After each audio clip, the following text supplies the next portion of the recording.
It's a lovely good morning to you. As I promised you that today we are going to be restarting organic farming. So because we want those that have been following for some time without knowing where we've come from to also be up to date, because I've realized that actually there are some people that have joined us so recently and they may not be aware of the foundation of Organic Farm 7 in terms of our practices and what we do to the soil.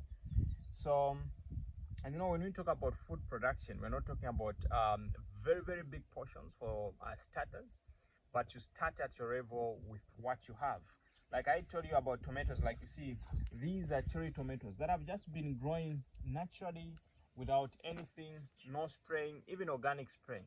They have just been growing just like that. And if a family has a few of them, you don't need like a lot of them. Like you see, even just 3-4 plants, they're enough to actually sustain, even 5 if you want. And actually they are so tasty.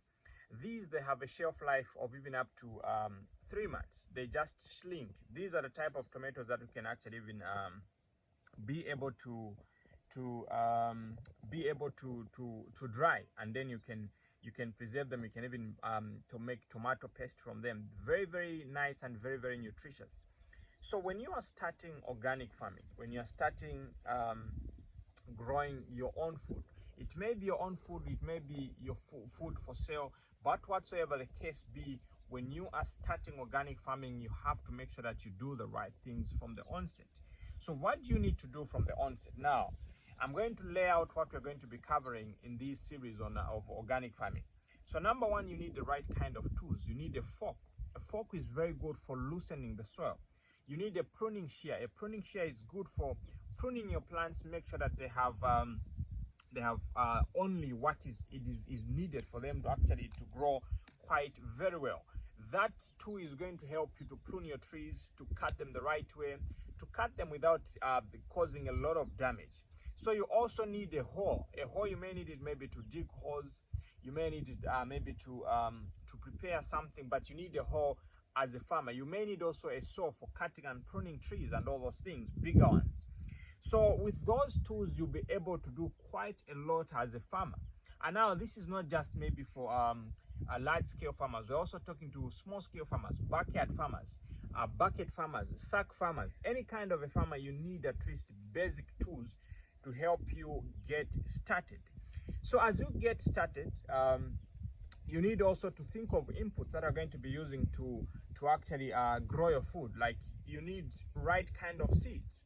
You need seeds, because seeds have got an effect on how your plants grow. Like you see these tomatoes, they keep on growing. These are original seeds. You can repropagate these seeds. You can be planting these seeds of the cherry tomatoes for ages. You also need inputs, like you need plants that are going to be using to make fertilizer. You need plants that are going to be using to make pesticides. In this case, you may need comfrey, you may need teutonia, you may need moringa, you may need alfalfa. Now these, and also spinach, these plants are going to use them to actually make your own fertilizer. So by so doing, the cost of fertilizer is removed. You're not going to be spending money on fertilizer. You also need plants you're going to be using to make pesticides. So you need aloe vera. Aloe vera is a must in an organic garden. You need garlic, you need cayenne pepper, you need chili. These are going to help you control pests. Now, if it is on large scale, you also need neem. Neem is very effective as a pesticide and also as a fungicide. Aloe vera works as a pesticide and a fungicide. You talk about dealing with fungal infection. That's where now comes oregano. Oregano is a very powerful fungicide, and also it helps also with chickens and other things.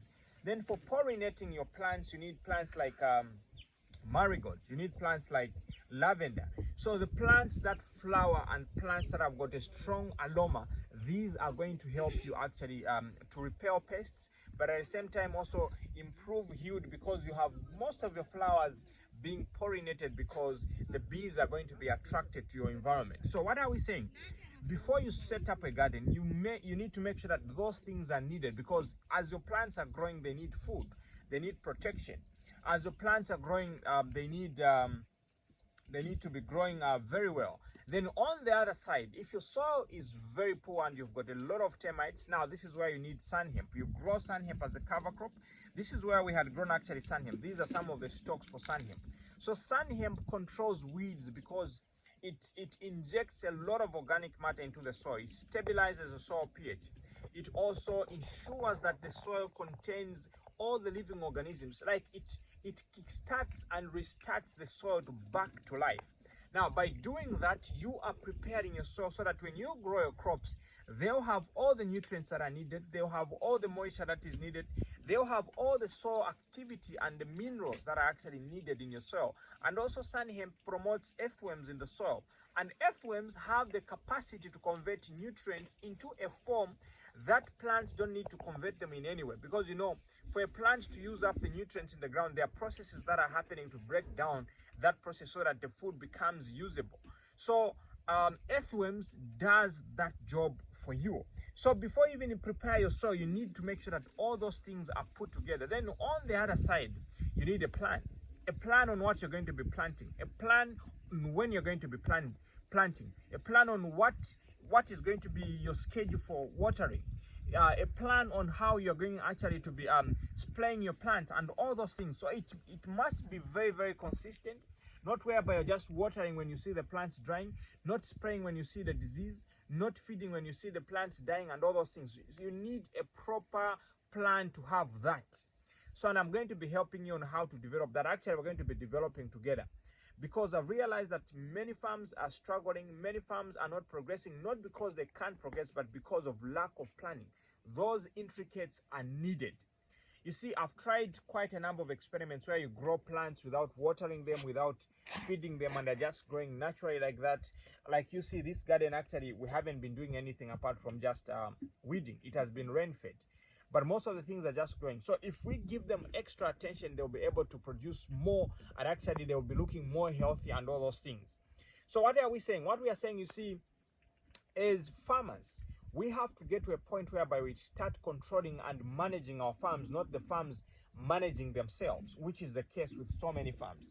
So having laid this background, we're going to be building on it. And I'm going to encourage you to invite your friends, subscribe to my YouTube channel, and also follow on Facebook, and make sure that you tag those that you think are going to actually benefit from this. Because you see, as people, we have to come to a point where we grow our own food. Like you can see here, I have eggplant here, I have sweet basil here, I've got tomatoes here, I've got fennel here, I have some impra, some lettuce, spinach, different plants planted within a same yard. So you don't really need a big space. You just need to use it effectively and densely, and you save a lot of space. You utilize your resources effectively. And I'm going to be installing irrigation here because you see the rains have gone. So as farmers, we have to get to a point whereby we control the food industry. We have to get to a point whereby we are producing our own food for our families and all those things. You see, like if you get maybe a few tomatoes in the morning, in the afternoon, this will keep on recycling. If you are like, say, we have 7 days, you can plant 7 plants. Each day you're getting from 1. And then you have a timetable of planting every time. You find that you save a lot of time and a lot of money, and eventually this is going to help you save a lot of money because you won't be spending on vegetables and all those things. So my goal is to make sure that every family has access to healthy, nutritious food within their reach, which is fresh and also on point. So having said that, I'm wishing you a lovely and productive day. Let us meet tomorrow as we progress on what you're supposed to do. Tomorrow, I'm going to be talking about soil preparation, how you select a site, how you prepare that soil for best results. Stay blessed and stay organic. Thank you.